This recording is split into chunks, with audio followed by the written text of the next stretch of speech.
byifashishwa mu rugo, bikaba ari ibikoresho byifashishwa mu ngo izo arizo zose, bikaba bikoze mu ibumba. Bityo rero tubitwikira kuri dogere 1300, babitekamo cyangwa se bakabitegura ku meza harimo indabyo nk'amavaze nk'ayo rero. Ubwo rero bigurishirizwa hano cyangwa se bikaboneka no mu mujyi wa Kigali.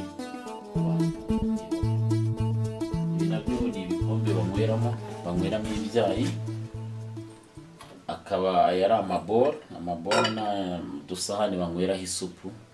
Nta bibazo bitera, aya marangi nta kibazo afite. Ni amarangi akozwe ku buryo bwiza, atangwa n'umuriro kenshi tugejeje kuri za dogere twavuze haruguru. Ibi nabyo ni ibijyamo isukari, bikajyaho n'amata ku ruhande, ukajya ukoresha akayiko uvanga isukari n'amata. Byose ibi ni kijyamo amagi ku meza atetse. Aya nanone ureba hejuru ni amavaze meza cyane ajyamo indabyo.